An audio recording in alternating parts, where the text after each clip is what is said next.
Hello friend, welcome back to my channel Pandit Juhiyar Singh में आप लोग का स्वागत है। आज के इस वीडियो में बात करूंगी, कुछ लोगों के कमेंट्स थे, कुछ डाउट्स से, उस डाउट पे मैं बात करूंगी।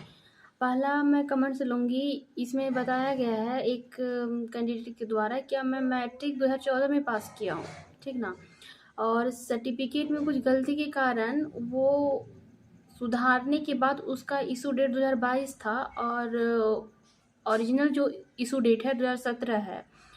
तो देखिए, तो मैं बता दूं, क्या इसमें आप जो आपके सुधार होने के बाद जो सर्टिफिकेट नंबर है, तो उसमें इशू डेट जो 2022 है, तो आप वो ही नंबर डालिए। इशू डेट में 2022 ही इशू डेट, सुधार होने के बाद वही वाला डालिए, ठीक है ना, 17 वाला मत डालिए। और फिर सेकंड कमेंट्स था इसमें, क्या फॉर्म में सुधार करने का मौका दिया जाएगा कि नहीं। तो इसमें मैं बात करूँ, क्या ये तो आयोग के ऊपर डिपेंड करता है कि वो देते हैं या नहीं देते हैं। हम लोग के टाइम में तो नहीं मिला था। अब देखिए, इसमें हो भी सकता है या नहीं भी मिल सकता है, मगर अभी आप लोग ये नहीं चलेंगे लेके क्या मिलेगा ही मिलेगा। और उसके बाद एक कमेंट्स था, क्या मॉक टेस्ट, कुछ लोग पूछ रहे थे कि मॉक टेस्ट, मैं ऐसे मॉक टेस्ट देता हूँ और फिर उसका सॉल्यूशन सॉल्व करता हूँ तो 3 घंटे लग जाते हैं, तो फिर टाइम नहीं मिल पाता पढ़ने का ज़्यादा। तो डेली मॉक टेस्ट देने चाहिए या नहीं चाहिए। तो मैं अपना एक्सपीरियंस बोलूँगी कि आप डेली मॉक टेस्ट एक देना चाहिए, क्योंकि वो आपके टाइम को मैनेज करेगा और एक्यूरेसी आप इम्प्रूव होगा, ठीक ना।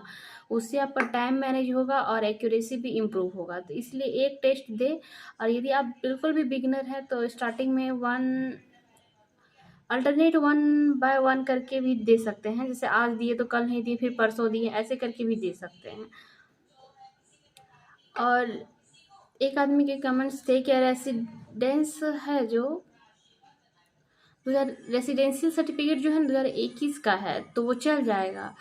तो रेसिडेंशियल सर्टिफिकेट 2021 का है तो चलेगा, मगर यदि आप बना सकते हैं, यदि आपके पास टाइम है तो आप बना लीजिए नया। और नहीं भी बनाएंगे तो फिर ये चलेगा, इसमें कोई दिक्कत नहीं आएंगे। और एक के कमेंट से कि रेवेन्यू इंस्पेक्टर और सर्कल इंस्पेक्टर में दोनों में क्या है। तो देखिए, रेवेन्यू इंस्पेक्टर जो है ना लेवल 7 की पोस्ट है, और सर्कल जो इंस्पेक्टर है वो लेवल 6 की पोस्ट है, और राजस्व कर्मचारी ये लेवल 2 की पोस्ट है आपके।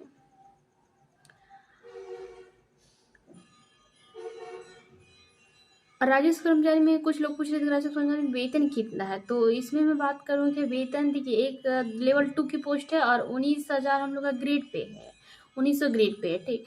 तो लगभग इन हैंड आप लोग समझिए कि आप लोग को मिलेगा। हम लोग की स्टार्टिंग में जब मैं ज्वाइन की थी तो हम लोग को कितने 27,000 कुछ थे, और अभी कुछ धीरे धीरे फिर ऐसे बढ़ते जाते हैं, जैसे महंगाई भत्ता बढ़ता है, डीए बढ़ता है, तो फिर आपके वेतन भी बढ़ते जाएंगे। और एक कमेंट से कुछ लोग के 2014 के बाद 2023 में हो रहा है बीएसएससी का एग्ज़ाम।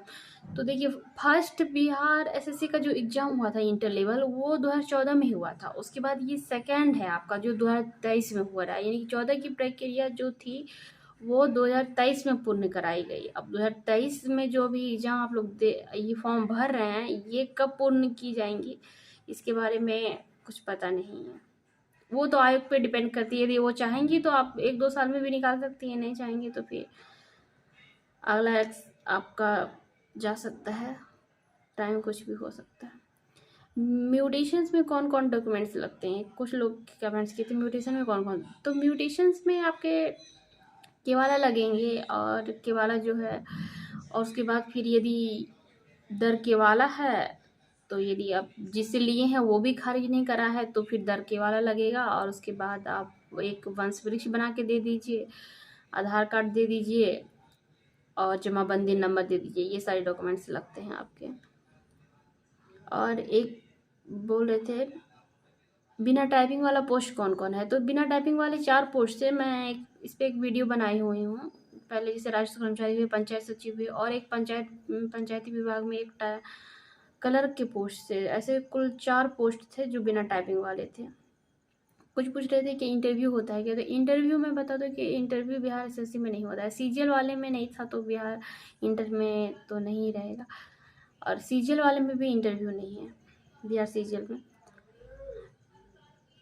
और सर्टिफिकेट नंबर कुछ बोल रहे थे कि सर्टिफिकेट नंबर में ओरिजिनल सर्टिफिकेट नंबर डाले या मार्कशीट का नंबर डाले। तो मैं बता दूं, क्या यदि आपके पास ओरिजिनल सर्टिफिकेट नहीं है तो प्रोविजनल सर्टिफिकेट है, तो प्रोविजनल सर्टिफिकेट भी आप डाल सकते हैं। यदि है तो आप ओरिजिनल सर्टिफिकेट ही डालें, मार्कशीट नंबर नहीं डालें, सर्टिफिकेट नंबर वहाँ डालेंगे। टाइपिंग दोनों देना है या एक देना है, तो टाइपिंग आप हिंदी दोनों दे देंगे तो ज़्यादा अच्छा रहेगा, और नहीं देते हैं तो एक भी देंगे तो उसमें से कुछ पोस्ट है जिसमें हिंदी टाइपिंग है और किसी में है कि सिर्फ इंग्लिश टाइपिंग है, और कुछ पोस्ट है जिसमें दोनों टाइपिंग है, तो उसके हिसाब से आपको पोस्ट मिल जाएगा। ये सारे डाउट्स थे कुछ लोगों के, तो वो मैंने क्लियर किए। और भी कुछ डाउट्स होंगे तो मुझे कमेंट्स कीजिएगा, मैं उसका रिप्लाई देंगे। थैंक यू, धन्यवाद।